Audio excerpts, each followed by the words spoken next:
wait. So today's topic আমরা 1 2 3 4 5 6 7 types prepositions আমরা এখানে ড্রয়িংও করে রেখেছি কিছু বক্স। So let's watch. আমরা দেখে নেব এই সেন্টেন্সগুলো, একটা সেন্টেন্সের ভেতর দিয়ে আমরা আরো অনেক সেন্টেন্স আমরা শিখতে পারবো বা লিখতে বা বলতে পারবো। এনিওয়ে, রাজা is going dash the park. রাজা, দেখো আমি বাংলা লিখে রেখেছি, রাজা পার্কে যাচ্ছে মানে কি পার্কের দিকে যাচ্ছে। রাজা যাচ্ছে পার্কেতে, অর্থাৎ রাজা পার্কে যাচ্ছে। আমরা দিকে বলতে এখানে টু ব্যবহার করব, তবে দিকে বলতে শুধুমাত্র টু নয়, টু ওয়ার্ডস ও হতে পারে। এবারে এই টু ওয়ার্ডস মানেও দিকে, টু মানেও দিকে। সো টু ওয়ার্ডস অ্যান্ড টুর মধ্যে একটু স্লাইটলি ডিফারেন্স আছে। আমি এই টপিকে বললে আবার টপিকটা অন্য দিকে চলে যাবে। সো যদি তোমাদের প্রয়োজন হয় আমাকে কমেন্ট করে জানাও যে টু অ্যান্ড টু ওয়ার্ডস এর মধ্যে তফাৎটা কি, একটা টপিকে আমি এক্সপ্লেন করব। এনিওয়ে, তাহলে রাজা যাচ্ছে পার্কে, অর্থাৎ পার্কের দিকে। আমরা যখন কোনো জায়গাতে দিকে বোঝাই তখন আমরা টু ব্যবহার করি। যেমন তারা মাঠে যায়, সে স্কুলে যায়, আমি বাজারে যাই। ঠিক আছে, নেক্সট হলো I have been coming dash my home. এখানে থেকে, আমি আসছি আমার বাড়ি থেকে। থেকে বলতে আমরা প্রত্যেকেই জানি ফ্রম। তাহলে এখানে বক্স থেকে আমি এখান থেকে এখানে চলে যাচ্ছি মানে ফ্রম, আমরা এখানে ফ্রম, অর্থাৎ I have been coming from my home, আমি আমার বাড়ি থেকে আসছি। ওকে, ভালো, দুটোই আমরা কম বেশি প্রত্যেকেই ইউজ করি, বলি। Next, the dog jumped dash the bed. একটা কুকুর লাফিয়ে এসে এখানে পড়ছে। The dog jumped dash the bed. আমরা এখানে কোনো কিছু যখন ওপর থেকে এসে লাফিয়ে বা গতিবেগে পড়বে তখন আমরা অন টু বলতে পারি। আবার যদি বলি যে কুকুরটি লাফিয়ে এসে তার কোলের ওপরে পড়লো, তাহলে সেখানেও আমরা jumped onto the lap, onto his lap, তার কোলের ওপরে। অর্থাৎ যখন ওপর থেকে গতিবেগে কোনো কিছু নিচে এসে পড়বে তখন আমরা বলবো অন টু। এখানে লিখে রেখেছি ওপর থেকে। Next, the boy jump dash the river, অর্থাৎ মধ্যে গতিতে। মধ্যে গতিতে মানে কি, কোনো কিছু যখন আমরা কোনো কিছুর মধ্যে লাফিয়ে পড়া হবে এবং সেই জায়গাটা থেকে ভিতরে ঢুকে যাওয়া হবে। এখানে সাপোজ সমুদ্র আছে, জল, যখন এখানে লাফালো জলের মধ্যে ঢুকে গেল। যখন কোনো কিছু একেবারে ভিতরে ঢুকে যাবে গতিবেগে তখন আমরা বলবো ইনটু। তাহলে ওপর থেকে গতিবেগে এসে পড়বে অন টু, আর ভিতরে কোনো কিছু গতিবেগে এসে ঢুকবে ইনটু।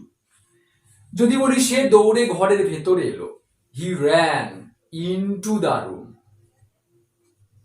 ব্যাঙটি লাফিয়ে কুয়োর মধ্যে পড়লো, ইনটু দ্য ওয়েল। ওকে, আর যখন অলরেডি কুয়োর ভেতরে আছে, অলরেডি থাকবে যে কুয়োর ভেতরে ব্যাঙটি আছে, নদীতে মাছ আছে, অলরেডি ভেতরে আছে, তখন আমরা বলবো ইন। আর গতিবেগে যখন ভেতরে ঢুকবে তখন বলবো ইনটু। আর গতিবেগে যখন ওপর থেকে এসে পড়বে তখন বলবো অনটু। Anyway, next sentence, he got the food dash the packet. ভেতর থেকে যখন কিছু বের করা হবে, তাহলে ভেতর থেকে বের করে আনা হচ্ছে মানে কি, ভেতর থেকে কোথায় আনছি, বাইরে। বাইরে ইংরেজি কি, out.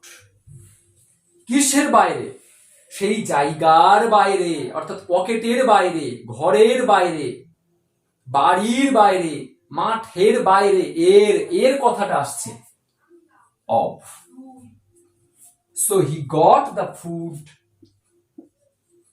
Out of the packet.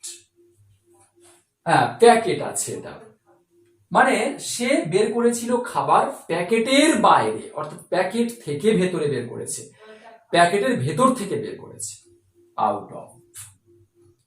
তাহলে যখন আমরা ভেতর থেকে বাইরে বের করে আনবো তখন out of. So next, if you run dash the road, যদি তুমি দৌড়াদৌড়ি করো রাস্তায়, ইট মে কজ অ্যাক্সিডেন্ট, অর্থাৎ আড়াআড়ি ভাবে। দেখো এখানে রাস্তা, আমি রাস্তার এপার থেকে ওপার, এপার থেকে ওপার, এপার থেকে ওপার, ওপার থেকে ওপার, মানে আমি কি করছি, ক্রস করছি। ইফ ইউ রান, তার মানে অ্যাক্রস, অ্যাক্রস দ্য রোড, অর্থাৎ তুমি যদি রোডের এপার, এই যে এর ইংরেজিটা আমরা বলবো অ্যাক্রস, এপার থেকে ওপারে, মানে আড়াআড়ি ভাবে, আড়াআড়ি ভাবে, এটাকে বলবো অ্যাক্রস দ্য রোড, অর্থাৎ রোডের এপার ওপার করা। দেখো ক্রস ওভারটা ঠিক অ্যাড আছে।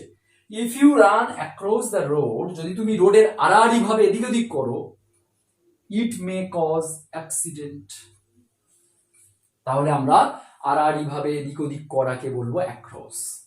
Next, they walked a mile, তারা 1 মাইল হেঁটেছিল, ড্যাশ দ্য সি বিচ, অর্থাৎ সি বিচ মানে কি, সমুদ্রের তীর। তাহলে দেখো সমুদ্র তীর, এটা সমুদ্র, সাপোজ এটা সমুদ্র, তাহলে এই সমুদ্র বরাবর তারা হেঁটেছিল, কিন্তু তাহলে দেখো তীর বরাবর, দেখো সমুদ্রের তীর বরাবর পাশে হেঁটে যাচ্ছে, এটাকে আমরা বলবো অ্যালং, ALONG, অ্যালং। দেখো অ্যালং আর অ্যাক্রস এর মধ্যে তফাৎটা দেখো। সাপোজ এটা একটা রোড, আর এটা আমি রিভার না বলে এটাও বললাম একটা রোড, এটা একটা রোড, এটা একটা রোড। আমি রোডের এপার থেকে ওপারে যাচ্ছি, ওপার থেকে এপারে, এপার থেকে ওপারে, ওপার থেকে ওপারে, এপার থেকে ওপারে, তাহলে এটাকে বলা হয় অ্যাক্রস। আর অ্যালংটা কি, আমি রোড বরাবর, অর্থাৎ রোডের ভিতরে যদিও তুমি ঢোকো, সাপোজ আমি রোডের ভিতরে আছি, কিন্তু আমি রোডের এইভাবে হেঁটে যাচ্ছি, মানে রোডের পাশ ধরে একটা লাইনে হেঁটে যাচ্ছি, রোড বরাবর, তখন বলবো অ্যালং। আর যদি রোডের বাইরেও হাঁটো, এখান থেকে আমি হেঁটে যাচ্ছি, এখান থেকে হেঁটে যাচ্ছি, এখান থেকে হেঁটে যাচ্ছি, তাহলে একটা বরাবর হেঁটে গেলে, একটা সমান্তরাল সমানভাবে হেঁটে গেলে এক বরাবর এক নিয়মে, সেটা হবে অ্যালং। আর যদি আমি এদিক ওদিক করি, এটা হবে অ্যাক্রস। আশা করি বোঝাতে পেরেছি অ্যালং এবং অ্যাক্রসের ডিফারেন্সটা। এখানে যদি সি বিচ না থেকে যদি রোড থাকতো, যদি এখানে থাকতো দা রোড, সে হেঁটেছিল 1 মাইল রাস্তা, অর্থাৎ আমি এখানে যদি অ্যালং দিই হবে, আবার যদি অ্যাক্রস দিই হবে, তবে দুটোর মিনিং ডিফারেন্স।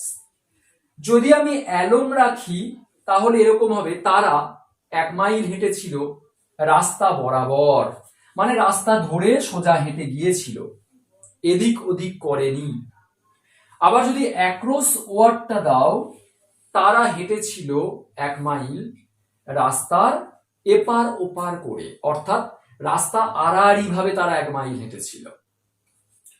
ওকে, ক্লিয়ার? আমি তাহলে ক্লিয়ার করতে পেরেছি। যদি তোমরা একটু বুঝে থাকো, এই টপিক থেকে একটু শিখে থাকো, ছোট্ট একটা লাইক করতে ভুলো না। আর সঙ্গে থেকে এরকম আরো অনেক নতুন টপিক পাওয়ার জন্য তবে আরো একবার দেখে নাও, টুয়ার্ডস মানে দিকে বা প্রতি। যদি তোমাদের এই টপিকের প্রয়োজন হয়, টু অ্যান্ড টুয়ার্ডস এর মধ্যে ডিফারেন্সটা কি, সো স্লাইটলি ডিফারেন্স আছে, আমি নেক্সট ক্লাসে বলবো। ফ্রম মানে থেকে, কোনো জায়গা থেকে বিচ্যুত হয়ে যাওয়া, ছেড়ে যাওয়া, এই জায়গা থেকে। অন টু ওপর থেকে এসে পড়া, ইনটু বাইরে থেকে ভিতরে গতিবেগে ঢোকা। আউট অফ ভেতর থেকে বাইরে বের করা, সেটাকে আউট অফ। অফের পরে আমরা প্লেসটা রাখবো, কোন জায়গা থেকে বের করা হচ্ছে। অ্যাক্রস তো বললাম আড়াআড়ি ভাবে, আর অ্যালং মানে বরাবর। সো কেমন লাগলো টপিকটা, let me no, and next ক্লাসে আবারও দেখা হবে আরো নতুন টপিক নিয়ে। টিল দেন লাইভ, ওকে, বাই বাই।